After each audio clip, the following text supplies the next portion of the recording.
literacy o yung kaalaman tungkol sa pagmamanage at pagpapalago ng ating kaperahan. Bakit nga ba hindi itinuturo sa eskwelahan? At isa sa lagi natin nakikita ay si Joseph Lim, isa sa pinakakilala at pinakamadaling intindihin na nagbabahagi ng kanyang kaalaman sa bagay na yan. Panoorin po natin to.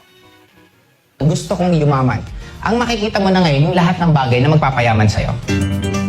Si Joseph Lim ay isang inspirational and motivational speaker na sinusundan ng maraming Pinoy sa social media. Ang mga ibinabahagi niyang tips, praktikal at madaling maintindihan. Dahil kay Joseph, mas natututo ang mga ordinaryong tao sa tila komplikadong konsepto ng pera na dati kakaunti lang ang may alam. Para kay Joseph, hindi lang sapat ngunit sobra-sobra ang kayamanan sa mundo, kaya hindi imposibleng maging financially free ang mga Pinoy. Meron dalawang klaseng income eh. Meron active and meron linear. Ang active, ito yung kumikita tayo dahil sa trabaho natin, sa sariling effort. Ang linear naman, kumikita ka kahit hindi ka na masyadong nag-e-effort. And dapat doon tayo makatawid lahat. Kasi katulad ng mga kapatid natin Filipino na OFW, marami silang kinikitang pera, but Yes. sad part is pag uwi nila ng Pilipinas, after a few months, ubos din ulit. Kasi nga nauubos kung saan-saan. Kaya dapat ma-educate tayo na we could still earn even hindi na tayo masyadong nag-e-effort. Ang tubo ng pera, kung ilalagay mo sa bangko, Mas minsan nga wala eh. Minsan wala pa. Okay, technically, parang pag pinatagal mo yung pera mo, mas konti ang mabibili niya pagdating ng panahon. Kaya hindi maganda yung magsisave ka lang ng pera. Na po kayo ng dagdag na pagkakitaan. Ayun. Kasi right now, ang maganda naman ngayon, because of the social media, internet, marami ng source of income na hindi mo kailangan tumigil sa trabaho mo. Okay. Kasi yung sweldo mo, magkakape ka, magbi-milk tea ka, nag-iipon ka para sa concerts. I-set aside mo muna yon, mag-ipon ka muna ng pera para yung pera mo pwede kumita ulit ng pera. Tapos yung kinikita na, yun yung gastusin mo. Kung meron, Madali naman pong balikan lahat the moment na medyo okay ng kinikita mo.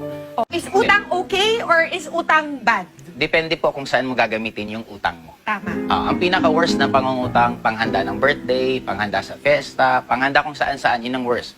Ang magandang klaseng utang lang, ginamit mo siya kasi yung utang na gagawin mo, magpapasok sa'yo ng pera. Tama. Worst, nag-aral tayo ng math, pero maraming college graduate na hindi marunong ng cash flow. Oo nga. Huwag kang gumastos ng mas malaki sa kinikita mo. Okay. Kung mga 100K, maliit pa rin yan eh. Pero at least as a start, na ma-realize po natin na ang 100K a month, hindi po siya ganun kalaki.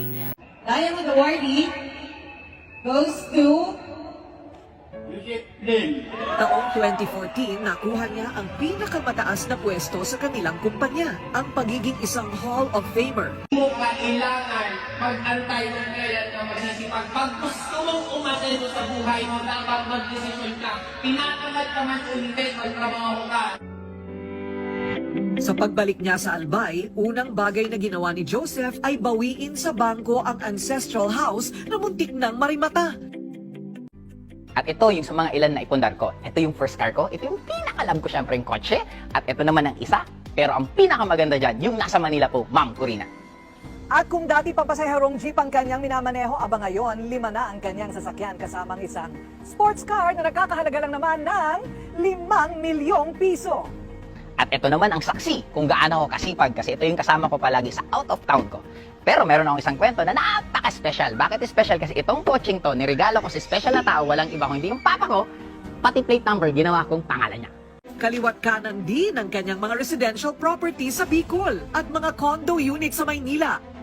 Kaya naman si Joseph tumutulong na ngayon sa iba para maging multimilyonaryo kagaya niya. Hi guys! Yes! Ako po yung napanood nyo sa Rated Corina. At alam nyo ba na marami ako mga hinahandle at tinutulungan ng mga iba't ibang grupo para sila naman yung maging successful at makatulong din sila sa ibang tao maging successful. Kaya kung kayo po ang napipresentahan ng Raging Bull International headed by Ian Padilla, ako na po mismo nagsasabi sa inyo, wag na po kayo mag-isip. Maniwala na lang po kayo, sumunod po kayo sa kanila kasi napakasimple lang po ng formula. Kung ano po yung ginawa ko, bakit ako naging successful sa life, yun din po ang tinuro ko kay Ian kaya naging successful siya. At ngayon, yun din ang tinuturo niya sa mga nasa ilalim niya. Kaya kung ikaw yung napresentahan ng Raging Bull International ng Empowered Consumerism, ako na po mismo, nagbo-vouch po ako para sa kanila. Makinig po kayo, sumali po kayo sa kanila kasi napakaswerte nyo. Bakit? Nasa tamang grupo kayo. Napaka-importante po para maging successful dito sa Empowered Consumerism. Dapat nasa magaling kang grupo. Kaya para sa akin, napakaswerte nyo. Kaya wala na kayong ibang dapat isipin. Kung hindi, sumali na kayo agad sa kanila para masimulan na natin ang pagbabago ng buhay ninyo. the Omen Crew, Adrian Padilla.